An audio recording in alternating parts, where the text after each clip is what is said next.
Halo warga seluruh Banten, senang sekali kami kembali hadir menyajikan informasi seputar kegiatan pemerintah Provinsi Banten selama sepekan dalam Banten Sepekan.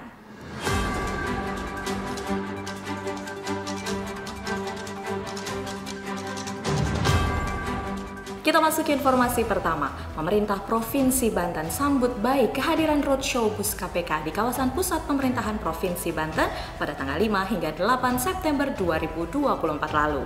Sambutan baik tersebut dalam rangka mendukung program pendidikan anti korupsi karena Provinsi Banten bersama-sama dengan Forum Penyuluh Anti Korupsi atau Forpak Banten saat ini tengah memasifkan kurikulum pendidikan anti korupsi di sekolah untuk memperkuat karakter dan integritas para siswa. Penjabat Gubernur Banten Al-Mukhtabar juga mengapresiasi partisipasi masyarakat yang cukup tinggi, bahkan ribuan generasi muda antusias mengikuti berbagai rangkaian kegiatan yang ada pada roadshow bus KPK.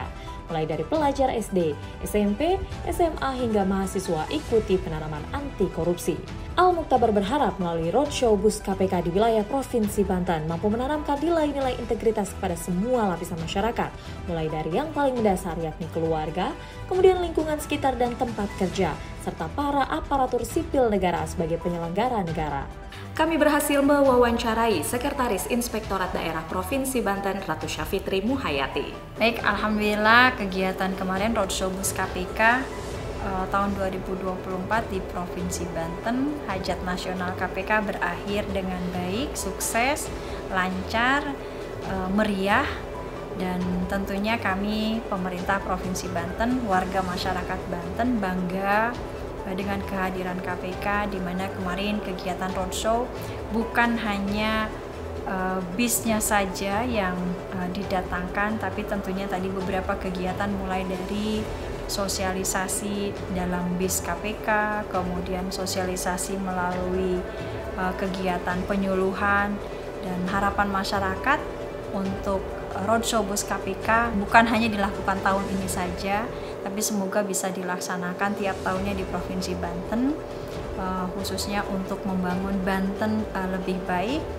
Kemudian yang terpapar dari secara keseluruhan terpapar virus anti korupsi kemarin adalah 380.000 orang dari jumlah penduduk 12 juta kurang lebih, dan semoga itu bisa membersamai kami di Banten, dari Banten untuk Indonesia. Kita beralih ke informasi selanjutnya. Komoditi pangan di Provinsi Banten mengalami penurunan harga. Pemerintah Provinsi Banten terus berupaya menjaga stabilitas harga.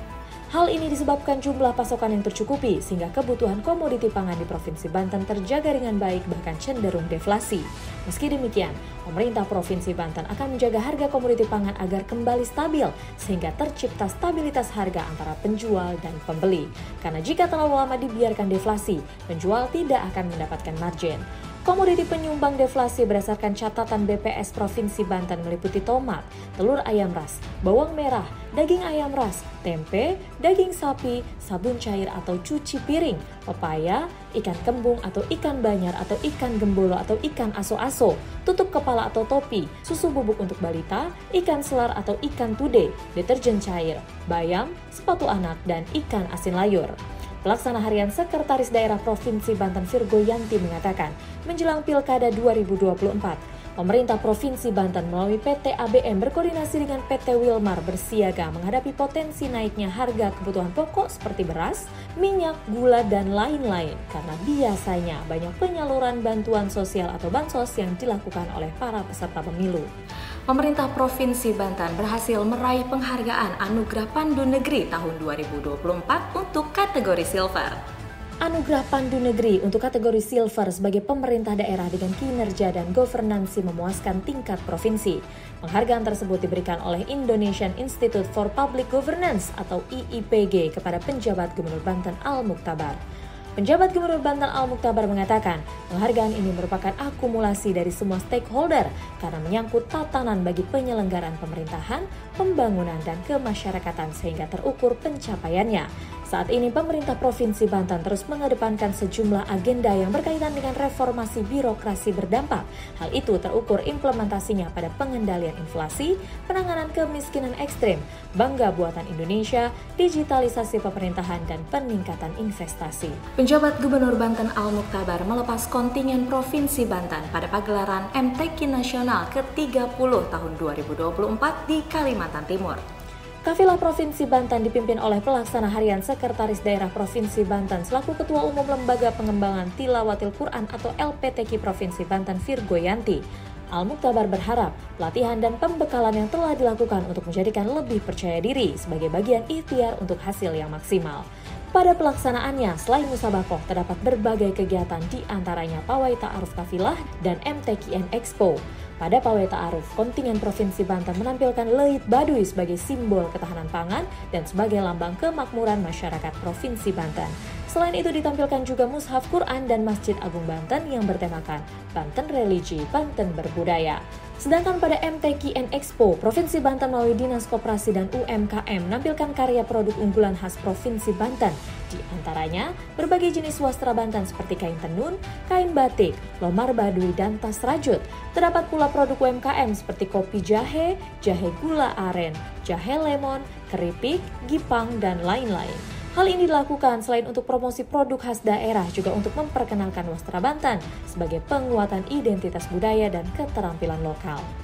Per 9 September 2024, Provinsi Banten menempati posisi 8 besar pada pagelaran Pekan Olahraga Nasional ke-21 tahun 2024 di Aceh dan Sumatera Utara.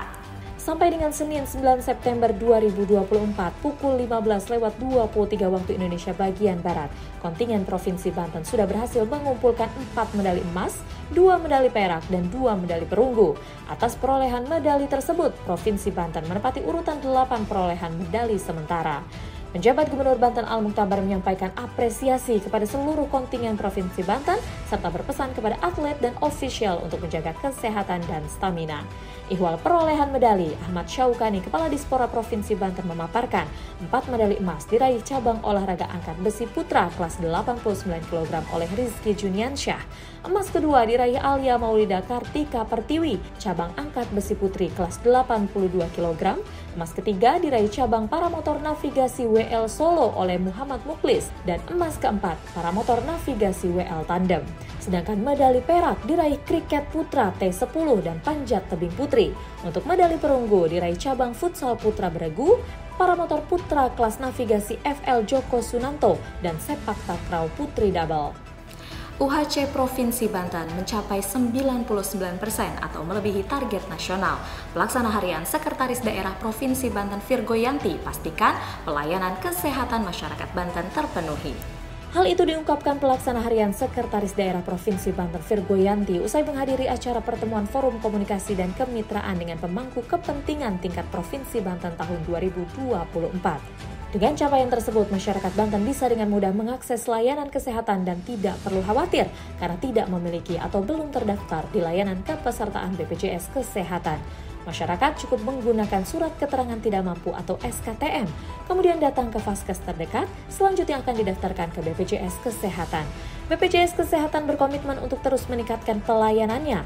Bahkan saat ini, peserta baru yang di-cover pemerintah dapat langsung memanfaatkan layanan kesehatan, tidak harus menunggu 14 hari kerja. Saat ini, Rumah Sakit Umum Daerah Provinsi Banten juga tengah mempersiapkan layanan untuk pasien kanker dengan BPJS. Kepala BPJS Kesehatan Cabang Serang Adiwan Kodar mengatakan, tujuan dilaksanakannya kegiatan ini untuk optimalisasi program Jaminan Kesehatan Nasional atau JKN di Provinsi Banten, baik dari sisi optimalisasi kepesertaannya maupun dari sisi layanan kesehatannya agar semakin baik lagi. Demikian Banten Sepekan kami hadirkan untuk Anda warga seluruh Banten. Sampai jumpa di Banten Sepekan selanjutnya.